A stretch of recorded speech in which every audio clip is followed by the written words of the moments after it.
Bihar SSC का interested ये जो चल रहा है सेट प्रैक्टिस सेट 7वां, ठीक है। आपका 1 से 7 तक हो चुका है, बिहार एसएससी प्लेलिस्ट बन चुका है, उसमें जाइएगा और प्रैक्टिस सेट जीके का प्लेलिस्ट बना हुआ है, जो कि टोटल क्वेश्चन जो है कितना का बन रहा है तो 75 क्वेश्चन, मतलब 25 साइंस है और 50 आपका क्या है, 50 आपका रहेगा जीके जीएस, जिसमें स्टैटिक करेंट सब होंगे। और स्पेशल टाइमिंग चल रहा है, रात को 10 बजे अपलोड हो जाता है और इवनिंग का चल रहा है 4 बजे।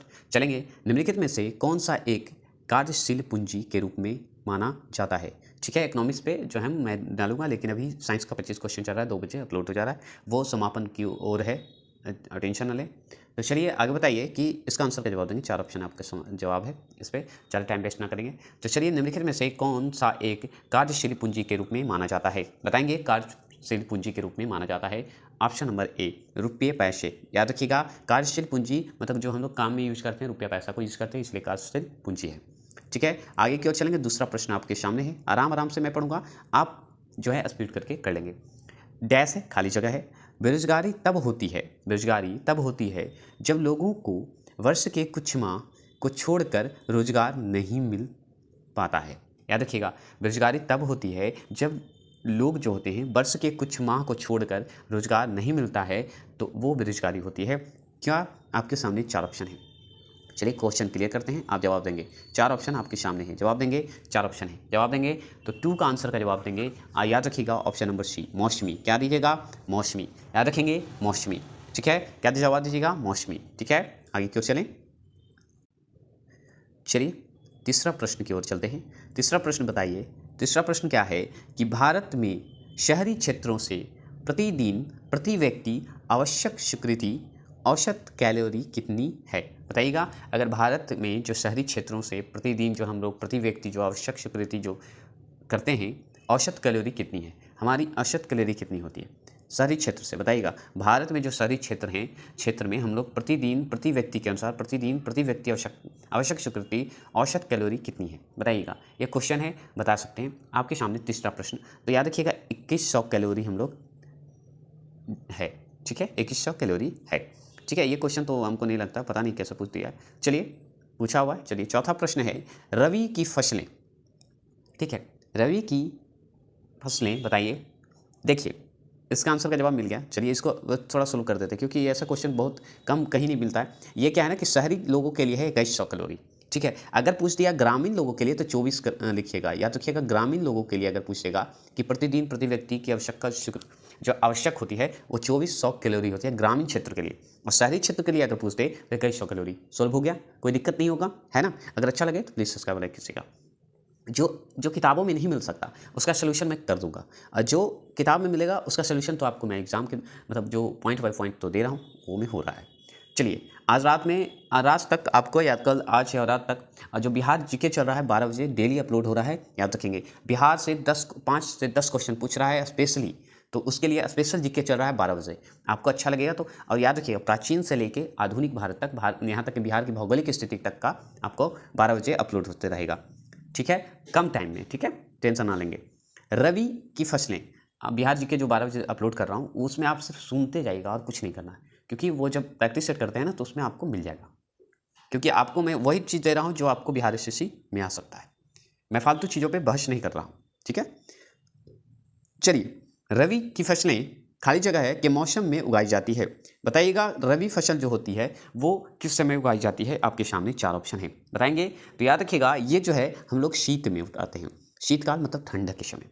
ठंड के समय कब होता है तो अक्टूबर जो होता है ना, अक्टूबर और नवंबर, क्या होता है, अक्टूबर और नवंबर में हम लोग करते हैं, बोई जाती है, ठीक है। याद रखिएगा रबी फसल जो है अगर पूछते कि कब बोई जाती है तो अक्टूबर नवंबर में, और कब मतलब इसे हम लोग काटते हैं तो मार्च, ए मने मार्च और अप्रैल, ए मने अप्रैल, ठीक है। याद रखिएगा ओ मने अक्टूबर, एन मने नवंबर, अक्टूबर नवंबर में हम लोग फसल को लगाते हैं, और जो है ठंडे के मौसम में, और एम और ए मतलब मार्च और अप्रैल में काटते हैं। तो इसमें कौन सी चीज़ आते हैं आप बताइए। तो आप याद रखिएगा रबी फसल में गेहूँ आता है, ठीक है, सुन लीजिए सिर्फ। गेहूं आता है, जौ आता है, चना आता है, मटर आता है, सरसों आता है, राई आता है, आलू आता है। ये सब जो है आपको शीतकाल में ही उगाए जाते हैं, जो कि रबी फसल होते हैं। याद रखिएगा, गेहूं और जौ और चना और मटर, ये सब याद रखिएगा कि रबी फसल है। और यहाँ तक कि सरसों, राई, आलू सब जो है रबी फसल है, मतलब जो ठंड में उगाए जाते हैं, ये ध्यान रखेंगे। लेकिन गेहूं, जौ और चना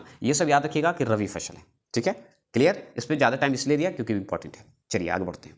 चलिए, मैं ज़्यादा सोल्यूशन नहीं दूंगा, जो लगा कि ये रबी फसल के बारे में जरूरी है, क्योंकि बहुत सारा क्वेश्चन हर समय पूछता है, कन्फ्यूज करता है, तो मैं क्लियर कर दिया।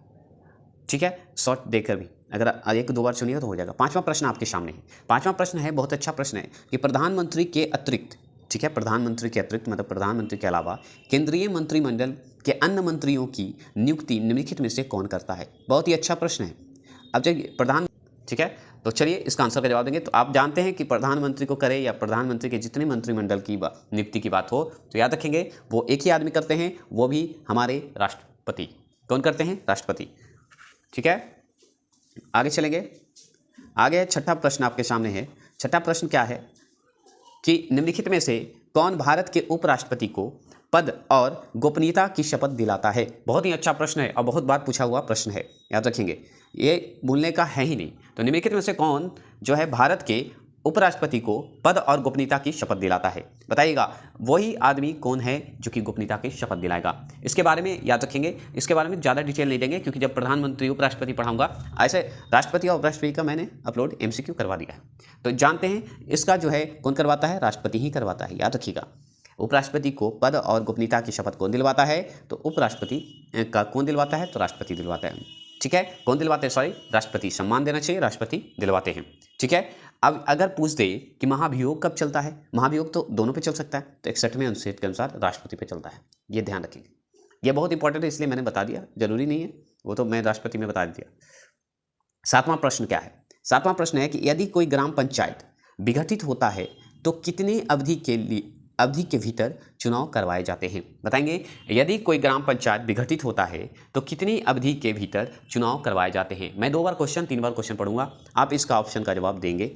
और एक चीज़ ध्यान रखिएगा, ग्राम पंचायत में मैं लूसेंट में जो दिया हुआ है पूरा संपूर्ण में ला रहा हूँ, और इसी तरह सब में एक ही बार लाऊंगा। जैसे अनुच्छेद का मैं ला रहा हूँ, संपूर्ण दो दूंगा।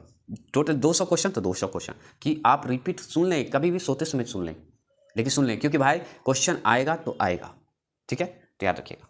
तो चलिए 7वां प्रश्न का आंसर का जवाब देंगे ऑप्शन नंबर सी, 6 माह के भीतर। ये हमेशा याद रखिएगा, कोई भी ग्राम पंचायत के विघटित हो या कितनी भी अवधि हो तो 6 माह याद रखेंगे। 6 माह तो एकदम याद रखना है, इसमें भूलना ही नहीं है। तो चलिए हो गए, आगे चलिए। 8वां प्रश्न बहुत ही महत्वपूर्ण प्रश्न है मेरे दोस्त। शिक्षा को किस संविधान संशोधन के द्वारा राज्य सूची में समवर्ती सूची में लाया गया है, बताइएगा। राज्य सूची से मतलब याद रखिए, शिक्षा को किस संविधान संशोधन के द्वारा राज्य सूची से, देखिए फोकस करिए क्वेश्चन पे, राज्य सूची से, राज्य जो सूची है से समवर्ती सूची में, मतलब संघ और राज्य दोनों संभालेंगे किसको, शिक्षा को। तो किस संविधान संशोधन में लाया गया, राज्य सूची को खाली नहीं देके दोनों में रखने के लिए, इसलिए समवर्ती सूची में रखा गया। तो के में संविधान संशोधन, आपके सामने 4 ऑप्शन है। मतलब जो राज्य में था, पहले क्या था, शिक्षा जो था ना कि राज्य के तहत था कि आप अपने अपने राज्य में शिक्षा जैसे दीजिएगा, देना है नहीं देना है मत दीजिए, इसलिए जो था वो था। लेकिन अब क्या हुआ कि केंद्र भी इसे संभालेगा और राज्य भी, तो समवर्ती सूची में लाया गया। तो 8वां प्रश्न का जवाब देंगे, आपके सामने है, तो याद रखिए ऑप्शन नंबर सी, 42वां संविधान संशोधन। अब 42वां संविधान संशोधन आया तो इसका डेट भी होगा, तो डेट क्या है, 1976। क्या है, 1976। संविधान संशोधन पे मैंने वीडियो डाला है, छोटा सा क्लिप, लेकिन संपूर्ण जो है संविधान संशोधन का जो लूसेंट से दिया हुआ है, जिसमें इतना क्वेश्चन है कि आप पढ़ लीजिएगा तो छूटेगा नहीं, सिर्फ MCQ। ये नहीं मैं कह रहा हूँ कि लूसेंट का डिटेल पढ़िए, मत पढ़िएगा, मैं ये कहना चाहता हूँ, लेकिन MCQ जरूर करेंगे।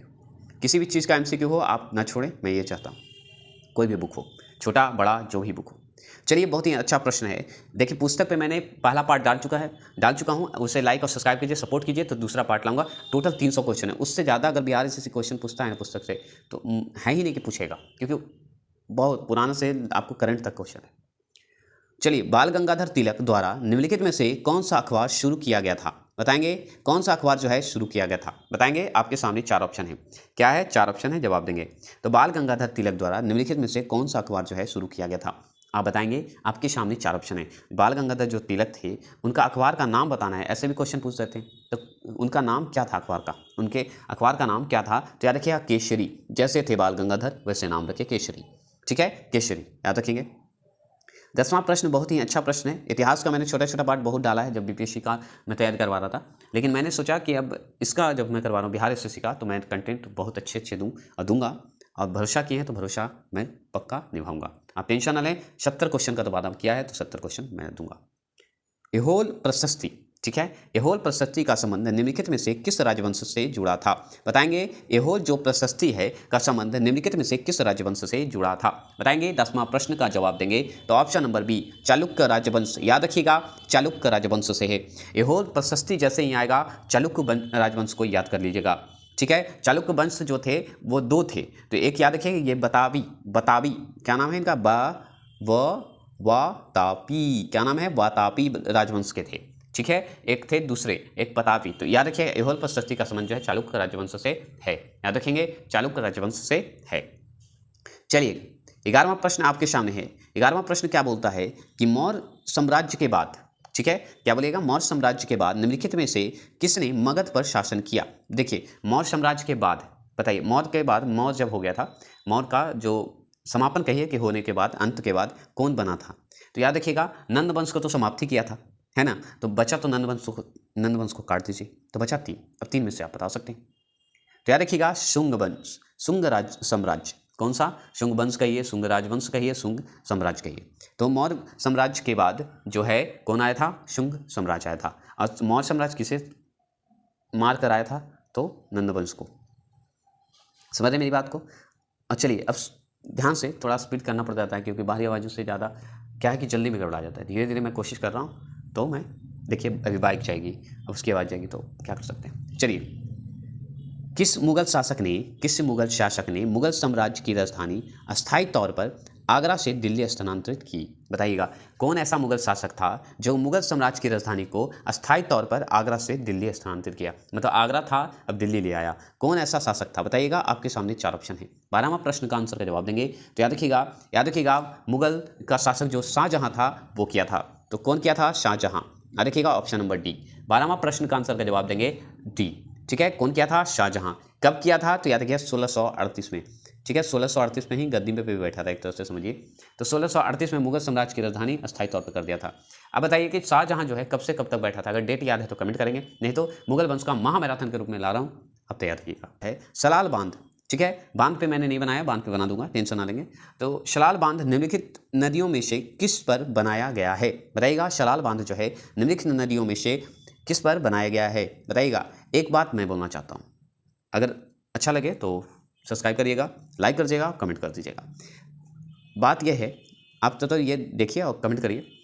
बात यह है कि मैं चाहता हूँ कि आप अभी 6 महीने 3 महीने आप अपने परिवार से दूर हो जाइए और अपने परिवार के रिश्ते को दूर कर दीजिए।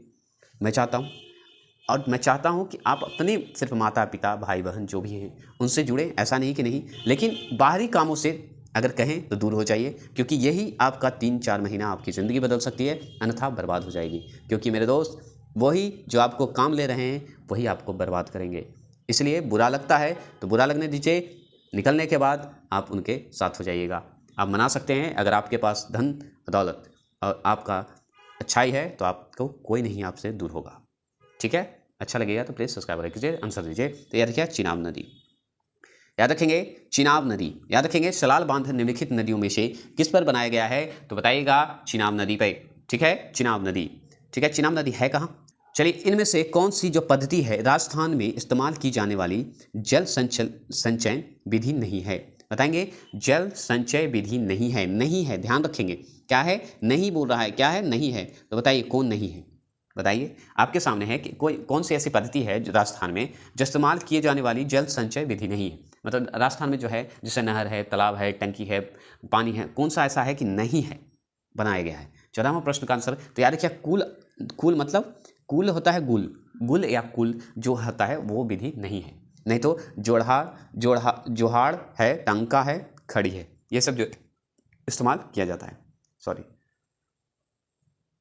15वां प्रश्न क्या है कि धरती पर 1 डिग्री देशांतर की दूरी निम्नलिखित में से लगभग किसके बराबर होती है? मतलब जो धरती हमारा पृथ्वी है, पृथ्वी पर 1 डिग्री देशांतर की दूरी निम्नलिखित में लगभग किसके बराबर होती है? 1 डिग्री देशांतर बताइए किसके बराबर होती है, किमी में बताना है, ठीक है, किमी में बताना है। आपके सामने 4 ऑप्शन है, जवाब देंगे। 15वां प्रश्न का आंसर का जवाब देंगे तो याद रखिएगा 111 किमी। कितना? 111 किमी याद रखेंगे। कितना किमी? तो याद रखिएगा 111 किमी याद रखेंगे, ठीक है, 111 किमी।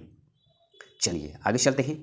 16वां प्रश्न आपके सामने है मेरे दोस्त। 16वां प्रश्न क्या बोलता है? 16वां प्रश्न है कि पृथ्वी के कितने प्रतिशत भाग पर महाद्वीपों का विस्तार पाया जाता है? बहुत ही महत्वपूर्ण प्रश्न है, इस पे स्टार लगा दीजिए, क्योंकि ये सब पूछने में बिहार एसएससी कभी चुकता नहीं, चुका देता है।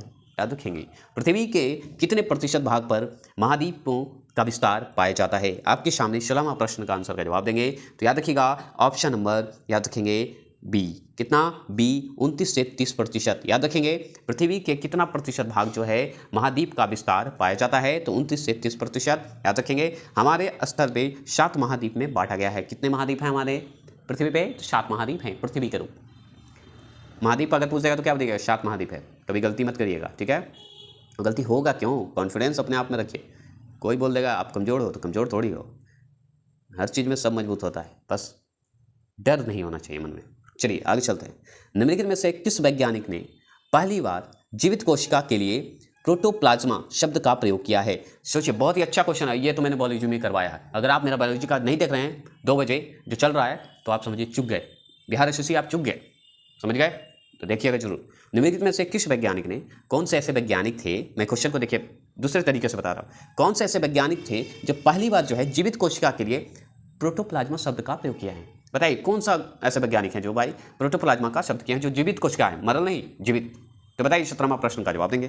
तो बहुत ही अच्छा प्रश्न है, आप जानते हैं ऑप्शन नंबर सी, पुरकिंजे। कौन है? पुरकिंजे। कभी कभी पुनकिंजे होते हैं, पुनकिंजे भी होते हैं, पुरकिंजे, इसलिए टेंशन है। कब खोजे थे ये बहुत ज़्यादा जरूरी है। तो 1839 ईस्वी में, ये अपडेट याद रखिएगा, डेट अगर पूछेगा ना तो 1839 बोलिएगा, 31 नहीं 39 है, 1839 में, मतलब 1839 में।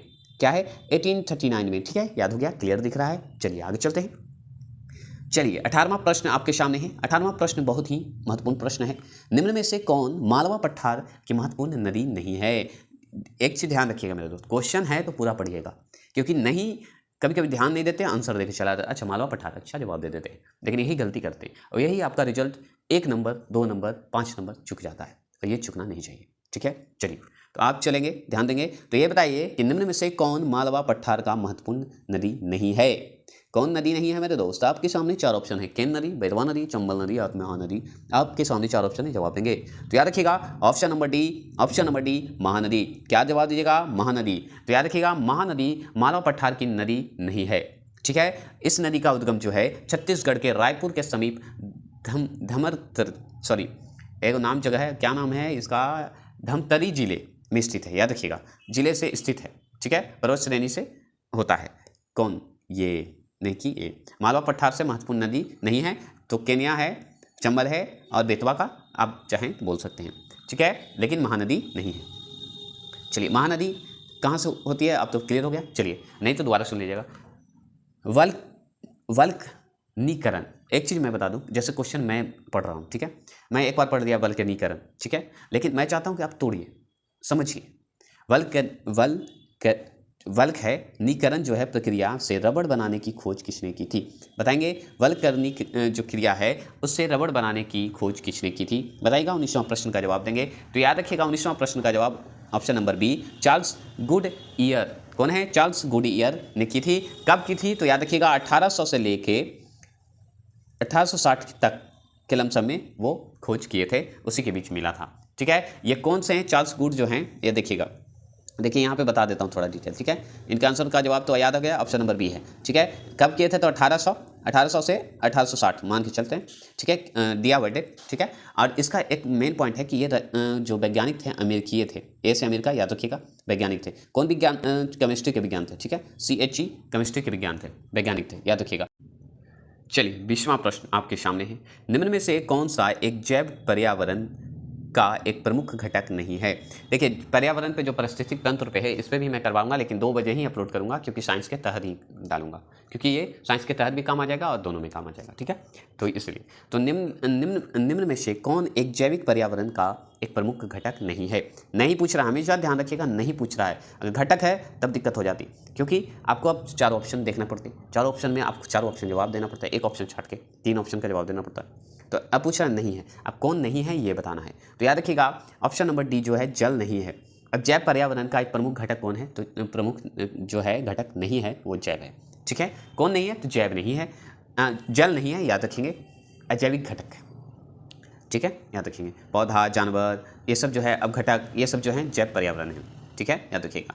21वां प्रश्न आपके सामने बनता है। 21वां प्रश्न क्या बनता है? 1950 से 1960 के दशक में परद प्रदूषण जनित बीमारी जो है, परद प्रदूषण जनित बीमारी मीना माता का नाम सुने हैं, से किस देश के लोग बुरी तरह प्रभावित हुए थे? बता सकते हैं मीना माता जो बीमारी था वो बीमारी से कौन सा देश ऐसा था जो प्रभावित हुआ था? प्रभावित मतलब खतरनाक, डेंजरस जोन में चला गया था, बता सकते हैं? आपके सामने 4 ऑप्शन। तो याद रखिएगा ये जो है आपका ऑप्शन नंबर सी जापान। कौन था? ऑप्शन नंबर सी जापान, याद रखेंगे। 1950 और 60 के दशक में सोचिए मीना माता रोग आए थे, मीना माता रोग आया था जो कि बहुत ही प्रभावित रोग था, जो कि जापान के कई लोगों को जय श्री राम मतलब ऊपर की ओर भेज दिया। चलिए आगे चलते हैं। 22वां प्रश्न है आपके सामने। 22वां प्रश्न क्या है कि भारत निर्माण योजना किस वर्ष शुरू की गई थी? भारत का निर्माण योजना जो है किस वर्ष शुरू की गई थी ये बताइएगा। भारत निर्माण योजना किस वर्ष शुरू की गई थी ये आप जवाब देंगे, 22वां प्रश्न का जवाब देंगे। तो याद रखिएगा 2005 में। योजना पे मैं बार बार बोल चुका हूँ कि मैंने बना चुका है वीडियो, आप जरूर देख लें। तो भारत निर्माण योजना किस वर्ष शुरू की गई थी? तो याद रखिएगा 2005 में। कब की गई थी? 2005 में, याद रखेंगे। चलेंगे 23वां प्रश्न आपके सामने है। 23वां प्रश्न क्या है कि निम्नलिखित में से कौन सा एक दीनदयाल उपाध्याय ग्रामीण कौशल योजना का उद्देश्य नहीं है? उद्देश्य नहीं है आपके सामने। चलिए ये ऑप्शन दे है, बताइएगा क्या नहीं है, थोड़े से छोटे कर देता हूँ। तो बताइए इसमें से 4 ऑप्शन जवाब देंगे, कौन सा नहीं है, ठीक है। आपके सामने 4 ऑप्शन है। तो याद रखिएगा 23वां प्रश्न का जवाब दे रहे हैं आप। 23वां प्रश्न का जवाब में नहीं पूछा है, याद रखिएगा। तो याद रखिएगा 23वां प्रश्न ऑप्शन नंबर बी। कौन है? स्थानीय व्यवसाय शुरू करने के लिए वित्तीय सहायता देते हैं या देना जो होता है वो नहीं है। तो किसके तहत नहीं है? तो दीनदयाल उपाध्याय ग्रामीण कौशल योजना द्वारा, याद रखेंगे। अब देखिए कौन है, तो याद रखिएगा ग्रामीण युवाओं को शामिल कर ट्रेनिंग देना, यह है दीनदयाल द्वारा। केवल बीपीएल और अनुसूचित जनजाति वर्ग के लिए रोजगार प्रदान करना, ठीक है, जाति अनुसूचित जनजाति के लिए प्रदान करना। कौशल प्रशिक्षण कार्यक्रम के माध्यम से रोजगार निर्माण करना, ठीक है, यही इनका लक्ष्य है, ठीक है। चलिए 24 का आंसर का जवाब देंगे। 24 का आंसर का क्या जवाब है मेरे दोस्त कि वर्ष 1942 में एनरिको फर्मी, देखिए यहाँ देखिए एनरिको फर्मी ने निम्नलिखित में से किसकी खोज की थी? बताएंगे वर्ष 1942 में, ठीक है, वर्ष 1942 में एनरिको फर्मी ने निम्नलिखित में से किसकी खोज की थी? ये आपके सामने 4 ऑप्शन है। किसकी खोज की थी? आपके सामने 4 ऑप्शन है। 24 का आंसर का जवाब देंगे। तो याद रखिएगा 24 का जो है परमाणु रिएक्टर, किसकी खोज की थी? तो परमाणु रिएक्टर की खोज की थी, याद रखिएगा। तो कब की थी? तो याद रखिएगा 1942 में, ठीक है। कौन किया था? तो एनरिको फर्मी, ठीक है, याद रखेंगे। ओके, इनका जन्म कब हुआ था, कहाँ की थी? तो याद रखिए Italy, I money Italy, E money भी इटली, ठीक है, इटली के भौतिक विज्ञान के थे, पी मनी फिजिक्स विज्ञान के थे, ठीक है, सुन लीजिएगा। 25वां प्रश्न का जवाब देंगे। 25वां प्रश्न क्या है? गोल्फ के प्रसिद्ध खिलाड़ी टाइगर वुड्स का संबंध निम्न में से किस देश से है? खिलाड़ी पे मैं ला रहा हूँ एक वो वीडियो जो कि आपको क्वेश्चन के तहत जो है कि कौन खिलाड़ी किससे हैं, कौन सा है, कौन सा स्टेडियम कहाँ है, इस तरह का, ठीक है। चलिए गोल्फ के प्रसिद्ध खिलाड़ी टाइगर वुड्स का संबंध निम्न में से किस देश से है? आपके सामने 4 ऑप्शन है, बताइएगा। जो गोल्फ के खिलाड़ी हैं उनका नाम जो है, खिलाड़ी का नाम टाइगर वुड्स है। जो टाइगर वुड्स का संबंध जो है, टाइगर नाम है, वुड्स हैं, तो बताइए किस देश से होंगे? तो बताइए 25वां प्रश्न का जवाब देंगे। तो याद रखिएगा US, America, Tiger Woods US, Woods माने यूएस, ठीक है, ऐसे याद रखेंगे। चलिए 26वां प्रश्न बताएंगे। 26वां प्रश्न क्या है कि वेलिंगटन ट्रॉफी का संबंध किस निम्नलिखित में से किस खेल से है? देखिए मेरा वीडियो चुक रहे हैं तो बाद में मत बोलिएगा मेरे दोस्त कि मैंने वो कंटेंट नहीं डाला, अगर आप क्वेश्चन चुकते हैं। मैंने हमेशा बोल रहा हूँ 9 बजे जो भी स्टैटिक बकवास तक वीडियो में डाल रहा हूँ तो आप जरूर देखें, क्योंकि बकवास आपके लिए होगा, मेरे लिए नहीं। क्योंकि मैंने कंटेंट जो भी डाल रहा हूँ बिहार एसएससी के तहत, देखिए ये क्वेश्चन मैंने डाल चुका सुपर ट्रॉफी पे। देखिए विलिंगटन ट्रॉफी का संबंध निम्नलिखित में से किस खेल से है? अब बताइए, इस खेल से संबंधित अगर आप नहीं देख रहे हैं तो आपकी गलती है, मुझे मत बोलिएगा। फिल्मी आधारित तब लाऊंगा तो फिल्म भी सोचिएगा, फिल्म पे छोड़िए आ जाएगा, ऐसा कुछ नहीं, जरूर देखें।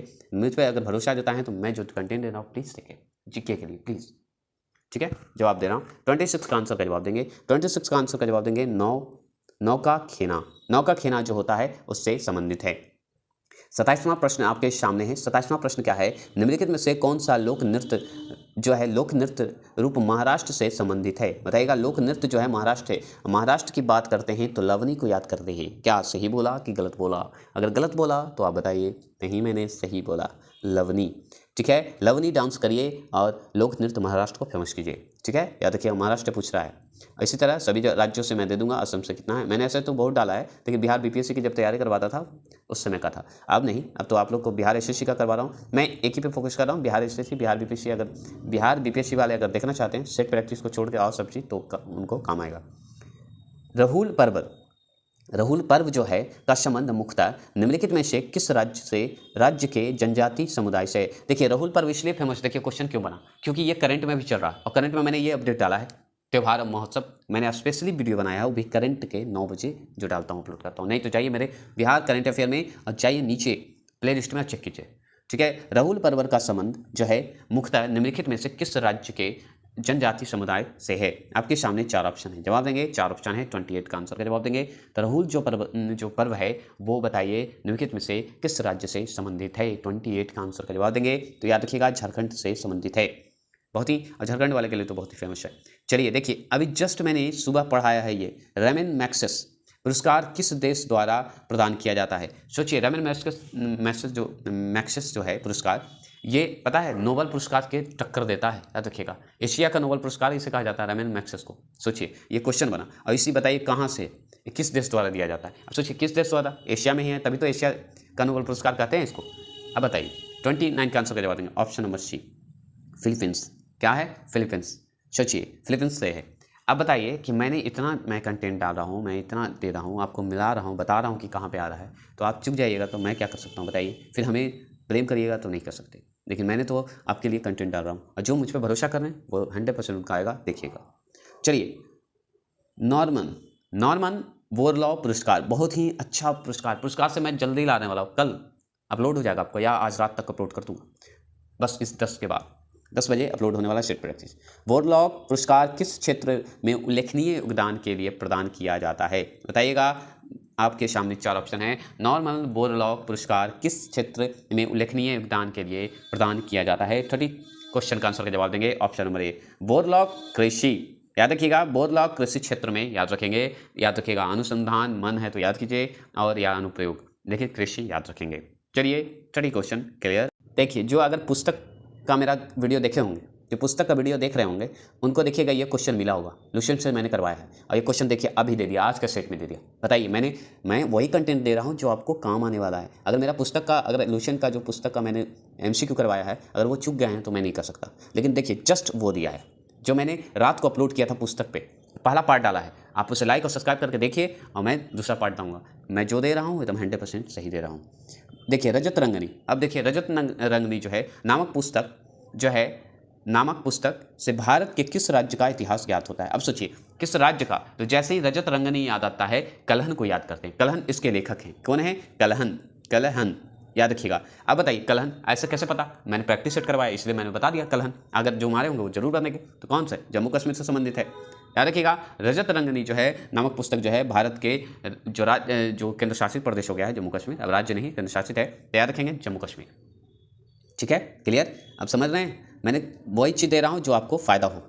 ठीक है, 32वां प्रश्न क्या है? महाकाव्य महाभारत। देखिए महाकाव्य महाभारत में कितने अध्याय हैं?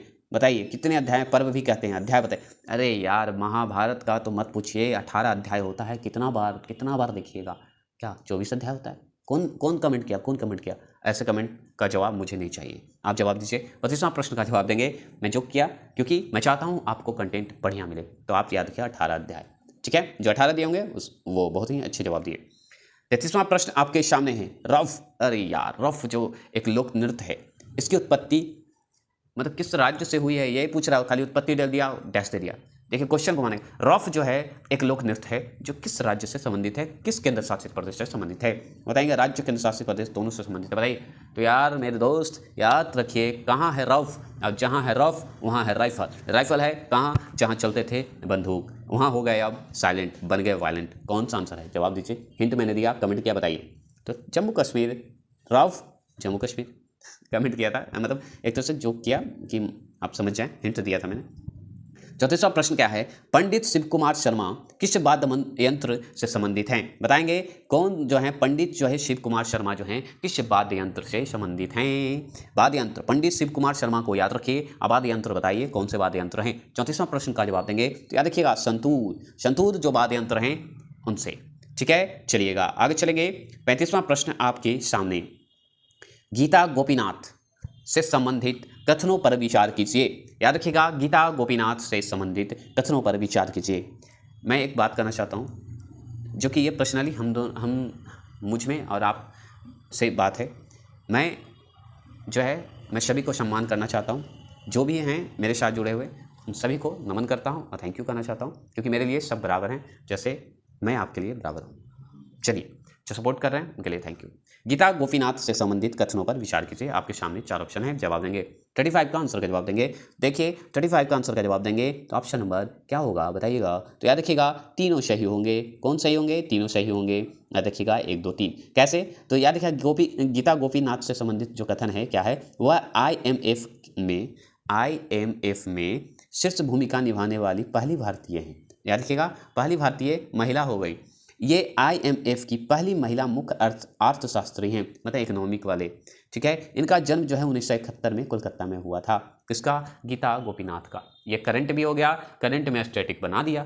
देखे, यही होता है। आप अगर जो फेमस अगर है उसके नज़रों में अगर देख रहे हैं क्वेश्चन को करंट में, और उसी को क्वेश्चन क्या करता है स्टैटिक्स में बनाता है। और हम लोग सोचते करंट पढ़ लेते हैं तो चलो हो गया। करंट पढ़ रहे हैं तो आप ध्यान रखिए, जिसके बारे में आप पढ़ रहे हैं उसका स्टैटिक्स भी याद रखेंगे, इतिहास याद रखेंगे, तभी क्वेश्चन पास होने का चांस रहता है। जो मैं दे रहा हूँ मैं वादा के साथ, हम मानते हैं बड़े बड़े यूट्यूबर मुझसे बढ़िया कंटेंट दे रहे होंगे, लेकिन मैं जो कंटेंट दे रहा हूँ वो कंटेंट हमें नहीं लगता कि कहीं और मिल रहा होगा। अगर मिल रहा है तो अच्छी बात है, धन्यवाद। जो दे रहे हैं उनके लिए धन्यवाद, थैंक यू, क्योंकि हमसे बड़े बड़े ज्ञानी पढ़ा रहे हैं। मैं तो एक तुच्छ प्राणी हूँ। चलिए 36वां प्रश्न, भारत और पाकिस्तान के बीच कच्छ के रण सीमा रेखा के रूप में भी जाना जाता है। बताइएगा, सीमा रेखा के रूप में। भारत और पाकिस्तान के बीच जो है कच्छ रण है ना, उसकी सीमा रेखा जो है बताइए किस रूप में जाना जाता है, कितने समानांतर में जाना जाता है। 36वां प्रश्न का जवाब देंगे आपके सामने। तो ऑप्शन नंबर सी 24वें समानांतर। याद रखेंगे 24वें समानांतर के रूप में जाना जाता है। तो अगर पूछते हैं भारत पाकिस्तान के बीच की कच्छ रण को, तो याद रखिएगा 24वें समानांतर होते हैं। चलिए 37वां प्रश्न करते हैं। और मेरी अगर बातों से लगता होगा कि मैं घमंड टाइप का किसको हट किया तो इसके लिए क्षमा चाहता हूँ। मैंने ऐसा कुछ सोच के नहीं बोला है, मैंने सिर्फ अपना मतलब बुराई और अच्छाई बताया है, बस, और कुछ नहीं। मैं ऐसा कुछ नहीं कि किसी के विरुद्ध, और बड़े बड़े इंस्टीट्यूट हैं जो हैं, ये ऐसा कुछ नहीं है। मैं वैसा कुछ नहीं, वो हैं हमसे ज्ञानी हैं, बस इतना जानता हूँ। बस मैं कंटेंट दे रहा हूँ, वो बता रहा हूँ कि मैं कंटेंट दे रहा हूँ, आपको भरोसा करिए मुझ पर। चलिए, संयुक्त राष्ट्र संघ दिवस कब मनाया जाता है? संयुक्त राष्ट्र संघ जो है दिवस कब मनाया जाता है? आपके सामने 4 ऑप्शन है, बताएंगे आपके सामने। बताइएगा, दिवस पे मैं महामैराथन ला रहा हूँ, सब लाऊंगा, टेंशन नहीं लीजिए। संयुक्त राष्ट्र संघ दिवस कब मनाया जाता है ये बताइए। 37वां प्रश्न का जवाब देंगे। याद रखिए ऑप्शन नंबर बी, याद रखेंगे 24 अक्टूबर। इसी तरह सारा MCQ मैं सिर्फ MCQ ही करवाऊंगा, क्योंकि MCQ ही आपका रिजल्ट देता है, नहीं कि डिटेल तो बहुत देते हैं लोग, देने वाले बहुत बड़े यूट्यूबर हैं। वैसे क्या है, मैं तो बस MCQ करवा के मैं रिजल्ट देना चाहता हूँ। देशबंधु के उपनाम से किसे जाना जाता है? बताइएगा, देशबंधु के उपनाम से किसे जाना जाता है ये बताएंगे। 38वां प्रश्न का संख्या का जवाब देंगे। तो देशबंधु के उपनाम से किसे जाना जाता है ये बताइएगा। 38वां प्रश्न का जवाब देंगे। 38वां प्रश्न का जवाब देंगे तो याद रखिएगा चित्तरंजन दास। याद रखिएगा देशबंधु चित्तरंजन दास, चित्तरंजन जो हैं मेरे देशबंधु। ठीक है, बस ऐसे करता हूँ जिससे बकवास करूँगा तो आपको याद होगा, मैं ये चाहता हूँ। मेरा सोच है कि अगर बकवास से अगर बुरी बात याद हो सकती है तो बकवास करने से अच्छी बात भी तो याद हो सकती है क्या? मेरा अगर ये सोच अगर अच्छा लगे तो प्लीज़ सब्सक्राइब लाइक से। निम्न में से कौन जो है रीडिस्कवरी ऑफ इंडिया पुस्तक के लेखक हैं? देखिए क्या बोलूँ मैं दोस्त, रीडिस्कवरी जो है ना पार्ट 2 जब लाऊंगा ना इसमें है, और जस्ट ये था, मैंने ये मिस कर दिया, ये डाल देना चाहिए था, लेकिन पहला पार्ट में डाला, सेकंड पार्ट डाल दूंगा। ये पक्का। निम्न में से कौन रीडिस्कवरी ऑफ इंडिया पुस्तक के लेखक कौन है, बताइएगा। रीडिस्कवरी ऑफ इंडिया का पुस्तक के लेखक कौन है, 39 का आंसर का जवाब देंगे। तो याद रखिए option number A Megha Desai, याद रखिएगा मेघनाथ देसाई नाम है इनका, सॉरी मेघनाथ देसाई है, ठीक है। वो थोड़े से लाइट के कारण हो जाता है, क्या कर सकते हैं, क्षमा चाहते हैं। अरे बहुत ही अच्छा प्रश्न है मेरे दोस्त, यक्षगान किस राज्य का नृत्य है। देखिए लवनी जो आप याद अभी प्रैक्टिस सेट में अभी जस्ट मारे कि लवनी जो है महाराष्ट्र है, तो यक्षगान कहाँ से है, तो यक्षगान कर्नाटक, ठीक है, ऐसे सुन लीजिएगा, यक्षगान करिए कर्नाटक पहुंचिए। आंसर के क्लियर, इसमें कोई तो शक है नहीं। चलिए 41वां प्रश्न आपके सामने है, ऋग्वेद में बिहार के किस शब्द का प्रयोग किया गया है, बताइएगा। ऋग्वेद में बिहार के किस शब्द का प्रयोग किया गया है, 41वां प्रश्न का जवाब देंगे। याद रखिएगा ऑप्शन नंबर बी कीकर, किसका, कीकर, याद रखेंगे कीकर, ठीक है। बिहार के किस राज्य शब्द का प्रयोग किया, देखिए बिहार से मैं बार बार पूछ रहा हूँ, प्राचीन से उठाया है, मैं प्राचीन से बना रहा हूँ, वीडियो दे रहा हूँ हमेशा 12 बजे, और ज़्यादा वीडियो नहीं है, 10 से 15 मिनट में क्लियर है, स्पीड करके आओ देख लीजिए तो 8 मिनट में खत्म हो जाएगा, है ना।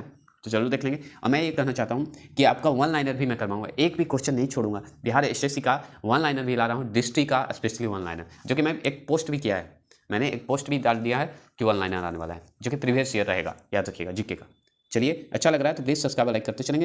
अब चलिए देखिए बिहार से अब शुरू हो गया, पहला क्वेश्चन आप देखिए। दूसरा क्वेश्चन है, पटना में किस सिख गुरु का जन्म हुआ था, बताएंगे। पटना में किस सिख गुरु का जन्म हुआ था, अरे नॉर्मल चीज़ है भाई, बताइए किन सिख गुरु का, सिख गुरु पे मैंने एमसीक्यू नहीं किया, कर दूंगा, बताइए। 42 का आंसर का जवाब देंगे। तो याद रखिएगा गोविंद सिंह को, किनका, गुरु गोविंद सिंह का जन्म हुआ था मेरे पटना में, याद रखिएगा, ऐसे बोलिएगा। आइए ना बिहार में, गाना सुनते हैं, सुनते रहिए। भारतीय राष्ट्रीय कांग्रेस का 28वां अधिवेशन किस स्थान पर हुआ था, देखिए मेरे दोस्त, बताइए। भारतीय राष्ट्रीय कांग्रेस पर अगर चाहते हैं तो कमेंट करिएगा, मैं पूरा डिटेल बता दूंगा, ये मेरे पास भरा हुआ है। भारतीय राष्ट्रीय कांग्रेस ये पूछ देता है 1-2, ठीक है, इसलिए मैं नहीं ज़्यादा फोकस कर रहा, लेकिन कर दूंगा, लास्ट तक बता दूंगा। तो भारतीय राष्ट्रीय कांग्रेस का 28वां अधिवेशन जो है किस स्थान पर हुआ था, बताइएगा। आपके सामने 4 ऑप्शन है, इसलिए इंपॉर्टेंट है, ये पूछा है क्योंकि ये बिहार से और झारखंड से रिलेटेड है, इसलिए। चलिए तो 28वां अधिवेशन जो है किस स्थान पर हुआ था, ये बताइएगा। 43 का आंसर का जवाब देंगे। तो याद रखिएगा बांकीपुर जो है बिहार में पड़ता है, बांकीपुर बिहार का पटना में वो क्षेत्र में पड़ता है, याद रखिएगा बांकीपुर, ठीक है। 44वां प्रश्न है, पटना स्पेशल नहीं है, थोड़ा हट के है, इसलिए बांकीपुर। वर्ष 2011 की जनगणना के अनुसार बिहार में स्त्री पुरुष के लिंग अनुपात कितना है, बताइएगा। देखिए जनगणना पे मैं 2011 बिहार का स्पेशल लाऊंगा, टेंशन ना लीजिएगा, है मेरे पास, लेकिन मैं आगे करंट में डालूंगा, जो कि करंट स्टैटिक जीके जो 9 बजे चलता है उसमें डालूंगा, तब उसके बाद एमसीक्यू जो करवाऊंगा बिहार का वो 12 बजे अपलोड कर दूंगा, ठीक है, ध्यान रखिएगा। चलिए क्योंकि किसी का करंट का आंकड़ा अलग है और जो एमसीक्यू का आंकड़ा है थोड़ा सा आगे पीछे है, ठीक है, ध्यान रखिएगा, क्योंकि बुक छप जाता है बाद में। बताइएगा 2011 के अनुसार बताइए स्त्री पुरुष का लिंग अनुपात कितना है, 44वां प्रश्न का जवाब देंगे। तो याद रखिएगा ऑप्शन नंबर डी 918, क्या है, सॉरी 918, याद रखिएगा ऑप्शन नंबर डी, ठीक है, 1918 बोल दिया मैंने, 918, ठीक है। 45वां प्रश्न क्या है, बिहार राज्य का राजकीय पक्षी कौन सा है, बताइए। बिहार का राजकीय पक्षी बताइए यार मेरे दोस्त, बहुत ही अच्छे प्रश्न है। 45 का आंसर का जवाब देंगे। अरे मेरे घरेलू गौरैया मेरे दोस्त, गौरैया, छोटका चिड़ैया, गौरैया, ठीक है, ऐसे याद कर सकते हैं। मैना को आप देखें, मैना गायब हो गया, उसे हम लोग जो कहते थे ना, उसे गौरैया कहते थे, लेकिन वो तो गौरैया खत्म हो गया, छोटे चिड़िया रह गए, बहुत ही दिक्कत की बात है। धीरे धीरे पक्षी गायब हो रहे, धीरे धीरे हम लोग भी लुप्त हो जाएंगे, ऐसा दिन आ रहा है। चलिए, प्रधानमंत्री नरेंद्र मोदी ने 17 सितंबर 2023 को नई दिल्ली में नवनिर्मित India international convention and expo centre IICC का अनावरण किया, जो मतलब किए। यह नई दिल्ली में कहाँ पर स्थित है, बताइएगा कहाँ पर स्थित है भाई। ऐसा जो है प्रधानमंत्री जो थे IICC का अनावरण किए हैं, वो नई दिल्ली का कौन सा जगह है। IICC का फुल फॉर्म देख लिए, क्या है, नवनिर्मित international India international convention and expo centre, बताएंगे एक्सपो सेंटर। 46 का आंसर जवाब देंगे ऑप्शन नंबर सी, द्वारका। कहाँ, नई दिल्ली का द्वारका चले जाइए मेरे दोस्त, द्वारका, ठीक है। 47 का आंसर का जवाब देंगे। निम्नलिखित में से किस राज्य में हाल ही में मुख्यमंत्री सीखो कमाओ योजना शुरू की गई है। देखिए योजना पे मैंने बोला ना, योजना पे दे रहा है, मैं स्पेशली बोल रहा हूँ, जाके देखिए, आप चुकिएगा तो मुझे ऐसे पार्ट 2 लाऊंगा, चल जाऊँगा, और जो कि पार्ट 2 नहीं, पार्ट 1 और पार्ट 2 का मिक्स लाऊंगा, फिर से लाऊंगा, क्योंकि आप इग्नोर कर रहे हैं योजना को। योजना जरूर पूछ रहा है, और क्योंकि मोदी जी बनाए हैं, याद रखिएगा मोदी जी का राज्य है, तो योजना भर के पूछेगा, ये भूलिएगा मत। 47 का आंसर का जवाब देंगे। बताइए कि मुख्यमंत्री सीखो कमाओ योजना मतलब राज्य से संबंधित है, किसी भी राज्य से, ठीक है, कहीं भी कोई भी राज्य से बन रहा है तो सब चीज़ का मिक्सअप ला रहा हूँ, टेंशन मत लीजिए। बताइए 47 का आंसर का जवाब देंगे। तो 47 का option number D Madhya Pradesh. याद रखिएगा, मध्य प्रदेश का एक फेमस है लाडली जो है ना करके वो योजना, वो बहुत ही फेमस है। याद रखिए, मुख्यमंत्री सीखो कमाओ योजना जो है मध्य प्रदेश है। 48वां प्रश्न आपके सामने आपके पास है। 48वां प्रश्न क्या है कि हाल ही में प्रधानमंत्री नरेंद्र मोदी ने किस योजना के तहत, देखिए योजना फिर पूछ दिया, के तहत देश में 508 रेलवे स्टेशनों में पूर्ण विकास कार्य की नींव रखी। सोचिए, पूर्ण विकास की नींव रखी है। अब योजना देखिए, कितना योजना पता है, बता तो रहे हैं। 48 का आंसर का जवाब देंगे, 48 का आंसर का जवाब देंगे। 48 अमृत भारत स्टेशन, याद रखिएगा, अमृत भारत स्टेशन याद रखेंगे। देखिए कहाँ से पूछेगा करंट, अभी इतना मोदी जी योजना चला रहे हैं, इतना राज्य योजना चला रहा है ना कि यही सब पूछेगा, समझे। तो ये ध्यान रखिएगा, इग्नोर मत कीजिएगा, नहीं तो हम लोग इग्नोर हो जाएंगे, ठीक है, ये ध्यान रखिए। निम्नलिखित में से किस राज्य में वार्षिक ऑरेंज, क्या क्वेश्चन है, ऑरेंज फेस्टिवल वर्ष 2023 का तीसरा संस्करण माना गया है। अब ऑरेंज फेस्टिवल बहुत बार पूछ चुका है, अगर आप चुक गए हैं तो मत चुकिए, पढ़ने से। और ऑरेंज फेस्टिवल जो है ना बहुत ही फेमस है, कहाँ का है यह बता सकते हैं। आपके सामने चारों ऑप्शन है, चारों किधर का है बताइए। पूर्वी क्षेत्र का है, पूर्वी क्षेत्र, कौन पूर्वी, उत्तरी पूर्वी क्षेत्र का, बताइए। 49 का आंसर का जवाब देंगे, मैप के अनुसार मैंने बताया, बताइए। 49 भैया नागालैंड जी, नागालैंड। ऑरेंज फेस्टिवल कहाँ है, नागालैंड। कूल होके पढ़िए, आनंद लीजिए, आनंद आप लीजिएगा तभी आपको किताब भी आनंद देगा। अगर किताब का आनंद नहीं लीजिएगा तो आपको आनंद कैसे आएगा। अंडमान निकोबार द्वीप समूह के कितने द्वीपों का नाम परमवीर चक्र विजेताओं के नाम से रखा गया है, बताइएगा। परमवीर चक्र के विजेताओं के नाम से रखा गया है। 50 क्वेश्चन का आंसर का जवाब देंगे। इसका सूचना क्या है, नाम नॉर्मल है कि अंडमान निकोबार द्वीप समूह का, मैंने करंट में इतना बार करवाया है कि परमवीर चक्र विजेता के नाम पे अंडमान निकोबार में जो द्वीप है ना जी, 21 नाम पड़ा है, याद रखेंगे, 21 द्वीपों का नाम, ठीक है, क्लियर। चलिए अब चलते हैं साइंस का 25 क्वेश्चन। अच्छा लगे तो प्लीज़ सब्सक्राइब कीजिए। आज थोड़ी बोल्ड होकर मैंने इसलिए किया क्योंकि आपका सपोर्ट देखकर मुझे खुशी हो रही है। तो चलिए नेक्स्ट आते हैं साइंस पे। 4 बजे हमेशा चलता है प्रैक्टिस सेट, चल रहा है रीजनिंग का, हमेशा दिन में 4 बजे। याद रखिएगा कि देखिए मैथ का मेरे पास अभी टीचर हैं लेकिन वो अभी रीजनिंग पढ़ा रहे हैं, रीजनिंग पढ़ाने के बाद मैथ पढ़ाएंगे। तो मैं चाहता हूँ कि मैथ का भी मैं सेट प्रैक्टिस करवा दूँ, सिर्फ आंसर मैं दूँ, आप उसका सोल्यूशन करके आप आंसर मिलाइएगा, कितने आंसर आते हैं वही आपका नंबर होगा। अब कंटिन्यू रहेगा, नहीं तो दो वीडियो अपलोड करूँगा, 2 वीडियो के बाद रोक दूँगा जब तक टीचर रीजनिंग खत्म ना करते, क्योंकि मेरे पास धीरे धीरे सर आएंगे। आप सपोर्ट करिए, सब्सक्राइब वाला कीजिए, टीचर का व्यवस्था मैं तो करता रहूँगा। 51 का आंसर का जवाब देंगे। मानव त्वचा का अध्ययन करने वाली विज्ञान की शाखा विज्ञान की शाखा को क्या कहते हैं। देखिए बहुत ही अच्छा प्रश्न है। इस क्वेश्चन को कैसे, अब देखिए ये मैंने पढ़ा है मानव शरीर में, और मानव शरीर का महामैराथन में लाने वाला हूँ। अगर वो चुक गए तो आप साइंस पक्का चुक गए, क्योंकि बायोलॉजी से समझिए। तो मानव त्वचा से मैंने पढ़ाया, अभी जस्ट आप नहीं पढ़े हैं तो जाइए मेरे प्लेलिस्ट में, नहीं मिलेगा तो बोलिएगा। मानव त्वचा का अध्ययन करने वाले विज्ञान की शाखा को क्या कहते हैं। आपके सामने 4 ऑप्शन है। मैं बार बार बोल रहा हूँ कि साइंस को चुकिएगा मत, डेली 2 बजे होता है, ठीक है। मानव त्वचा का अध्ययन करने वाली विज्ञान की शाखा को क्या कहते हैं, बताइएगा। आपके सामने 4 ऑप्शन है, जवाब देंगे। 51 का आंसर का जवाब देंगे तो याद रखिएगा ऑप्शन नंबर सी। क्या है ऑप्शन नंबर सी, डर्मोटोलॉजी। क्या देखिएगा, डर्मोटोलॉजी। जैसे ही मानव त्वचा का अध्ययन बताएंगे वैसे ही बोलेंगे डर्मोटोलॉजी। क्या बोलेंगे, डर्मोटोलॉजी। डर मत त्वचा मेरे, डर्मोटोलॉजी। ऐसे याद कर सकते हैं ना। बकवास करिएगा याद होगा, पक्का होगा। अब ज़्यादा बकवास करिएगा तो भूल जाइएगा ना, बात यही है। जैसे मैं ज़्यादा कभी कभी एक्साइटमेंट में पढ़ने लगता हूँ तो तोतला के बाहर बात करता हूँ, सेंटेंस कुछ और हम पढ़, इसलिए मैं भी बता रहा हूँ, मैं एग्जाम्पल के साथ आपको दे रहा हूँ कि मैं खुद ही एक गलती करता हूँ, आपको भी गलती करवाऊँ तो अच्छा बात नहीं है ना, तो इसलिए ध्यान से। योग्यताम, ठीक है, योग्यतम जो है, योग्यतम की उत्तरजीविता, ठीक है, योग्यतम की उत्तरजीविता का सिद्धांत जो है निम्नलिखित में से किसने दिया, ठीक है। योग्यतम की उत्तरजीविता का सिद्धांत किसने दिया है ये बताइए। बहुत ही अच्छा प्रश्न है। सिद्धांत पे मैंने नहीं डाला है और आविष्कार पे मैं जल्द डाल दूंगा, लेकिन अभी जो छोटा छोटा पार्ट बचा हुआ वो है अभी। तो बताइएगा पादप जगत पे जो पादप आनुवांशिक है, पादप उत्तक है, पादप जितने भी हैं उस पर कल वीडियो 2 बजे अपलोड हो जाएगा, ठीक है। तो बताइए योग्यतम की उत्तरजीविता का सिद्धांत निम्नलिखित में से किसने दिया है, बताइए। 42 का आंसर का जवाब देंगे तो याद रखिएगा चार्ल्स डार्विन। कौन है, चार्ल्स डार्विन ने दिया है, याद रखेंगे। निद्रा रोग, देखिए यार मैंने तो ये वाला मैंने परसों ही लगता है ये वीडियो डलवाया, मतलब डाला है, अपलोड किया है 2 बजे साइंस में। बताइए हम साइंस का जब वादा किया तो साइंस पूरा कर रहा हूँ, बस आप अगर नहीं देखें तो देख लीजिए, चुकिएगा तो मुझे मत कहिएगा, फिर मुझे दोष मत दीजिएगा। ये निद्रा रोग स्लीपिंग सिकनेस, ठीक है। निद्रा जो रोग है निम्नलिखित में से किस कीट के कारण फैलता है। अगर नहीं तो आप बता देते जंतु जगत का जो चैप्टर है ना उसमें जाइए, ठीक है। जंतु जगत लिखा होगा स्क्रीन पे ही, थंबनेल में ही, ठीक है, बताइए निद्रा रोग जो है, स्पेलिंग सिकनेस, निम्नलिखित में से किस कीट के कारण फैलता है? तो बताइए, आपका जानते हैं कि निद्रा रोग जो है ना, नींद जो आने वाली जो है, किस मक्खी के कारण आता है? बता सकते हैं? नहीं बता सकते हैं तो कैसे होगा, बताइए। तो नॉर्मल जी सीसी मक्खी जो कभी कभी घर पर उड़ते देखते हैं मक्खियाँ, है ना, मोटे मोटे लाल लाल, उसके कारण हो जाता।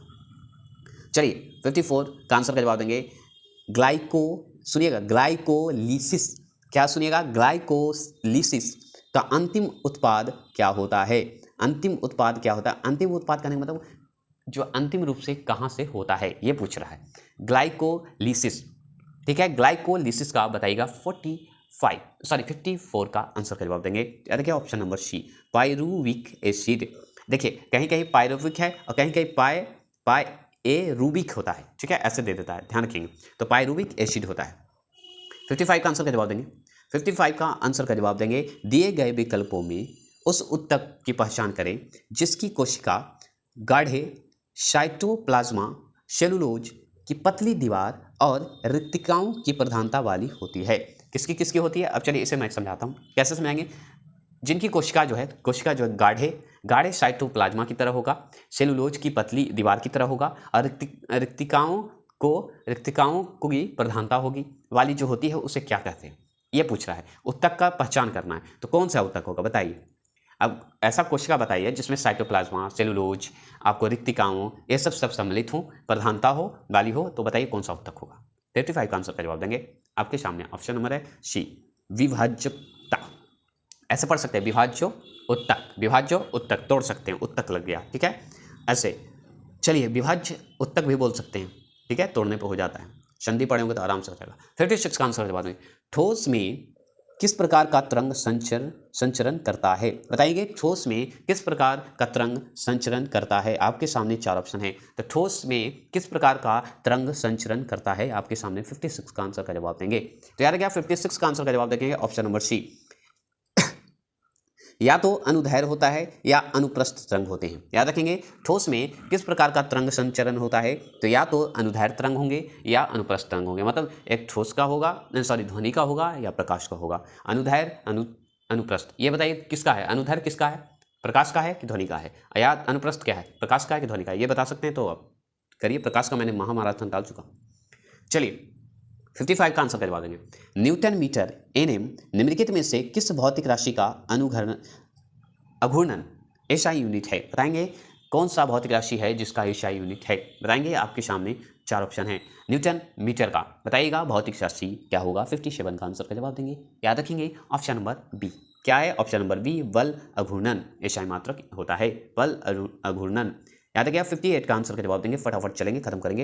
एक बैरल यूएस तेल जो है, एक बैरल जो होता है कि लगभग कितने लीटर होते हैं? बताइए कितने लीटर होंगे, बताइएगा। एक बैरल जो है तेल का है लगभग कितने लीटर के होते हैं, ये बताइएगा। 58 का आंसर का जवाब देंगे। तो याद रखिए ऑप्शन नंबर सी 159 ली, मतलब 159 लीटर। याद रखेंगे 159 लीटर। 59 का आंसर का जवाब देंगे। एक मेट्रिक हॉर्स पावर में कितना वाट होता है? ये बहुत बार पूछ चुका है, याद रखिएगा। एक मेट्रिक हॉर्स पावर में कितना होता है? आपके सामने 4 ऑप्शन है। 59 का आंसर का जवाब देंगे ऑप्शन नंबर ए 736। याद रखेंगे 736 होते हैं, याद रखेंगे 736। चलिए 60 प्रश्न है कि हाइड्रोजन तत्व में कितना समस्थानिक हैं? बताएंगे हाइड्रोजन में कितना समस्थानिक हैं? बताएंगे हाइड्रोजन तत्व के कितने समस्थानिक हैं? बताएंगे। याद रखिएगा ऑप्शन नंबर सी 4। क्या है? 4। याद रखेंगे 4 है। याद रखिएगा 61वां प्रश्न का जवाब देंगे। 61वां प्रश्न का क्या है कि स्थलीय वातावरण में सबसे प्रचुर मात्रा में कार्बनिक यौगिक कौन सा है? बताएंगे स्थलीय वातावरण में सबसे प्रचुर मात्रा में कार्बनिक यौगिक कौन से? कार्बनिक यौगिक पे मैंने वीडियो बना चुका हूँ मेरे दोस्त, चाहिए महामाराथन के रूप में 1 घंटा का। बताइए स्थलीय वातावरण में सबसे प्रचुर मात्रा में कार्बनिक यौगिक कौन सी है? आप जवाब देंगे तो याद रखिएगा सेलुलोज। याद रखिएगा सेलुलोज। चलेंगे आगे। 62 का आंसर का जवाब देंगे। 62 आपके सामने है कि विद्युत प्रतिरोध का नियम की खोज निम्न में से किस वैज्ञानिक ने की थी? यहाँ पे देखिए धुंधला दिख रहा है तो बता देते किस वैज्ञानिक ने की, पूछ रहे थे किस वैज्ञानिक ने की है। तो बताइए विद्युत प्रतिरोध नियम जो है, प्रतिरोध का नियम जो है किसने खोजा है? ये डायरेक्ट क्वेश्चन बनता है। तो 62 का आंसर का जवाब देंगे ऑप्शन नंबर बी, जी.एस. ओम। कौन किया है? जी.एस. ओम ने किया है। याद रखेंगे 63 का आंसर का जवाब देंगे। 63 का आंसर का जवाब देंगे। किसी विद्युत बल्ब के तंतु से 0.5 एम्पियर की विद्युत धारा 10 मिनट तक प्रवाहित होती है, तो विद्युत परिपथ से विद्युत परिपथ से प्रवाहित आवेश का परिमाण क्या होगा। अगर आप पढ़े होंगे न्यूमेरिकल टाइप का तो जरूर आंसर देंगे, क्योंकि ऐसा मैंने नहीं दिया है एमसीक्यू में अभी तक। तो बताइए इसका आंसर का जवाब देंगे तो 63 का आंसर का जवाब देंगे 300 कूलाम। जो सच है वो सच है, 300 कूलाम। ऐसा अभी मैंने नहीं पढ़ा है, होगा जहाँ होगा सुविधा दूंगा। ऐसे प्रश्न तो बहुत कम चांस है, अगर पूछता है तो मैं इसका भी सोल्यूशन है मेरे पास। निषेचन के पश्चात पुष्प का कौन सा भाग फल में परिवर्तित हो जाता है। बताइए निषेचन के बाद जो है पुष्प का कौन सा भाग फल में परिवर्तन हो जाता है। आपके सामने 4 ऑप्शन हैं। 64 का आंसर का जवाब देंगे तो याद रखिएगा अंडाशय। कौन है? अंडाशय, जो कि पुष्प होता है फिर हो जाता है क्या, फल बन जाता है। चलिए 65, जैसे अगर अंडाशय मतलब कहने का मतलब क्या कि अगर चिड़िया कोई अंडा देती है, मान लीजिए हम एग्जाम्पल दे रहे हैं, ऐसा नहीं कि अंडा देती है तो उसके बाद जो बच्चे निकलते हैं वो क्या हो गए, फल हो गया ना, मतलब वो जन्म ले लिया। तो उसी तरह और क्या, उस हार्मोन्स का नाम लिखिए जिसका उपयोग बिना निषेचन के बीज रहित फल प्राप्त करने में किया जाता है। अब देखिए उस हार्मोन्स का नाम लिखना है जिसका उपयोग बिना निषेचन के बीज रहित फल प्राप्त करने के लिए किया जाता है। देखिए पादप जगत से अगर पढ़े हैं, पादप जगत हमेशा पादप जगत का वर्गीकरण का मैं वीडियो डालूंगा, अगर नहीं पढ़े हैं तो मैं नहीं बता सकता, लेकिन अगर पढ़े हैं तो जाइए मेरे प्लेलिस्ट में, अगर गए हैं तो जरूर आपको ये क्वेश्चन आएगा, आंसर आप जरूर दीजिएगा, नहीं तो नहीं दे पाएगा कि मैं जानता हूँ। बताइए जो साइंस हैं वो दे सकते हैं, ऐसा नहीं कि नहीं दे सकते, ठीक है। आप हमेशा, मैं बस बता रहा हूँ कि ये क्वेश्चन मैं करवा चुका हूँ। अगर आपको लगता है कि मैं सिर्फ बकवास कर रहा हूँ आपके ये वीडियो बनाकर, तो आप गलत हैं, क्योंकि मैं आपके लिए जी जान से लगा हुआ हूँ। तो आप तैयार हो जाइए, ठीक है। तो इसका आंसर का जवाब देंगे 65 का आंसर का जवाब देंगे तो ऑप्शन नंबर डी, B80 मतलब जेवरेलिन और ऑक्सीजन, ठीक है, जेवरेलिन ऑक्सीजन, ठीक है। देखिए मेरी बातों से लगा हो तो सॉरी, लेकिन मैं बता रहा हूँ कि मैं आपके लिए मैं अपलोड कर रहा हूँ 2 बजे जो साइंस, वो सही में मिल रहा है। ये देखिए आपको मिलेगा, जरूर मिलेगा, जाइए, क्योंकि मैंने करवाया तो मुझे याद है ये क्वेश्चन कि मैंने करवाया।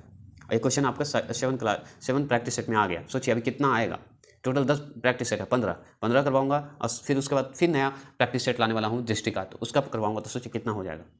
निम्नलिखित में से वह कौन सा अंग है, ठीक है, अंग जो है वह अंग कौन सा है जो मानव शरीर में ग्लाइकोजन के रूप में कार्बोहाइड्रेट को जन्म देता है। क्वेश्चन क्या समझ गए कि ऐसा कौन सा अंग है आपका मानव शरीर के। देखिए मानव शरीर पे मैंने क्वेश्चन करवा चुका हूँ, मानव शरीर पे बहुत बड़ा वीडियो डाल चुका हूँ। अगर आप चाहते हैं तो मैं और महामैराथन करवा दूंगा, लेकिन आप छोड़िएगा नहीं साइंस को, ठीक है। 25 क्वेश्चन में 25 का वादा किया हूँ, तो समझ रहे हैं, कुछ तो किया होगा, कुछ तो सोचा होगा, कुछ तो दिमाग आपके लिए मैंने मेहनत किया होगा। इसीलिए तो प्रैक्टिस सेट शुरू किया 10 बजे कि आप आगे दिन भर पढ़िए, उसके बाद सोल्यूशन देखिए, आप कोई भी बुक से पढ़े। तो निम्न में से कौन सा अंग है जो कि मानव शरीर के ग्लाइकोजन के रूप में कार्बोहाइड्रेट को जमा करता है। तो कौन सा अंग है, बताइए कौन सा अंग है, बताएंगे। तो याद रखिए एक लीवर है मेरे दोस्त, क्या है, लीवर।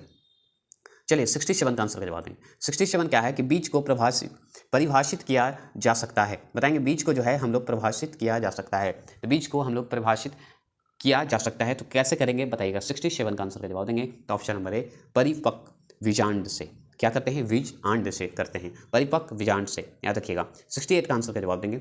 68 का आंसर का है कि निम्न कण एक ही गति ऊर्जा के साथ चल रहे हैं, उनमें से सबसे अधिकतम संवेग किसका है। बताइएगा उसमें अधिकतम संवेग किसका है। बताएंगे आपके सामने 4 ऑप्शन है, मतलब ऐसा गति ऊर्जा के साथ चल रहा है, मतलब गति ऊर्जा के साथ जो कि सबसे अधिक संवेग किया गया है। सॉरी 68 का आंसर का जवाब देंगे ऑप्शन नंबर डी, अल्फा कण। इसमें थोड़ा एडिटिंग करूंगा तो फिर दिक्कत हो जाता है, इसलिए मैं चाहता हूँ जो है नेचुरल डालूंगा, ठीक है। एल्काइन का सूत्र क्या है, एल्काइन का सूत्र क्या है बताइएगा। एल्काइन का सूत्र बहुत ही, देखिए ये मैंने करवाया है एल्काइन का सूत्र का। एल्काइन, एल्कीन जो है आपका ये सारा हाइड्रोसंतृप्त जो है ये सारा मैंने करवाया है। एल्काइन का सूत्र बहुत ईजी मैंने करवाया है और बहुत अच्छे ट्रिक्स है। मैंने अभी कार्बनिक जो है ना, रासायनिक कार्बनिक का महामैराथन जो 1 घंटा का डाला उसमें आप अगर पढ़े होंगे तो जरूर जवाब दीजिएगा, ये तो मैं वादा करता हूँ। 69 का आंसर का जवाब देंगे तो ऑप्शन नंबर ए, C3H4 याद रखिएगा। 70 प्रश्न बताइएगा। 70 प्रश्न है। शुद्ध जल के लिए 25 डिग्री सेल्सियस ताप पर पीएच मान होता है। पीएच मान बताइए। पीएच मान का मैंने कुछ पाठ करवाया है और जो कि आपको वो बायोलॉजी के तहत करवाया है, ठीक है। तो बताइए 25 डिग्री ताप पर पीएच मान क्या होगा बताइएगा। 70वां आंसर का जवाब देंगे ऑप्शन नंबर सी, 7 होगा, ठीक है, 7 होगा, याद रखेंगे। आगे चलेंगे, आगे बताइए टीनिया, ठीक है। देखिए फीता कृत्रिम जो होता है परजीवी के रूप में रहता है, कौन, उसका नाम है टीनिया सोलियम। क्या है, टीनिया सोलियम, याद रखिए टीनिया सोलियम, जो कि परजीवी के रूप में रहता है। कहाँ, किस मनुष्य के किस भाग में रहता है, यह बताएंगे। 71 का आंसर का जवाब देंगे। तो याद रखिएगा मनुष्य के आंत में रहता है। याद रखिएगा फित्ता कृत्रिम जो है, फित्ता के आंत जो है हमारा फित्ता कृत्रिम की तरह होता है, गोल गोल गोल गोल फित्ता की तरह ऐसे ऐसे घुमा रहता है। आंत देखे हैं ना, देखे होंगे वीडियो में, फोटो में, तो वही है, उसी को बोल रहा है। ठीक है, फित्ता कृत्रिम जैसी बोले, आंत को याद रख लीजिएगा, बात खत्म। फित्ता की तरह तो आंत घुमा हुआ है। यदि स्थिर वेग से चल रही गाड़ी में बैठे कोई बालक गेंद को वायु में सीधा ऊपर फेंक तो मतलब ऊपर फेंके तो गेंद क्या होगा, बताइएगा। आपके सामने 4 ऑप्शन है। अगर मतलब स्थिर वेग में चल रहा है गाड़ी, ठीक है, और जो बैठा जो बालक है उसे गेंद को वायु में सीधे फेंकता है, तो फेंकता है तो गेंद जो है क्या होगा, गिरेगा तो क्या होगा, कैसे गिरेगा, हाथ में गिरेगा, समान गिरेगा, पीछे गिरेगा, आगे गिरेगा, कैसे बताइएगा, बताएंगे। 72 का आंसर करवा देंगे। तो याद रखिएगा हाथ में गिरेगा, नॉर्मल बात है। अब बैठा हुआ व्यक्ति फेंकेगा हवा में तो क्या होगा, कुछ तो थोड़ी होगा, है ना, आएगा। अब उधर फेंका, ट्रेन बाहर आ गई, बाहर अगर फेंकता तो मानते, है ना, समझ गए। चलिए 73 का आंसर का जवाब देंगे। निम्नलिखित में से क्या रासायनिक अभिक्रिया नहीं है, मतलब कौन सा जो है रासायनिक अभिक्रिया नहीं है, बताइएगा। 73 का आंसर का जवाब देंगे फटाफट। तो याद रखिएगा ऑप्शन नंबर सी, पानी का भाप में बदलना ही जो है रासायनिक अभिक्रिया नहीं है, याद रखेंगे। ठीक है, कागज का जलना रासायनिक अभिक्रिया, भोजन का पचाना रासायनिक अभिक्रिया, कोयले का जलना रासायनिक अभिक्रिया, याद रखेंगे। इतना तो याद हो गया। चलिए 74 का आंसर का जवाब देंगे, जल्दी खत्म करेंगे। बताइएगा जल द्वारा किसी कार्बनिक यौगिक के रासायनिक अपघटन को क्या कहते हैं, रासायनिक अपघटन को क्या कहते हैं, इनमें से सभी कहेंगे, कुछ कहेंगे, नहीं कहेंगे, बताइएगा। 74 का आंसर का जवाब देंगे ऑप्शन नंबर ई, जल अपघटन। याद रखेंगे कार्बनिक यौगिक में रासायनिक अपघटन को क्या कहते हैं, तो जल अपघटन कहते हैं, ये आप याद रखेंगे। चलिए आगे बढ़ते हैं।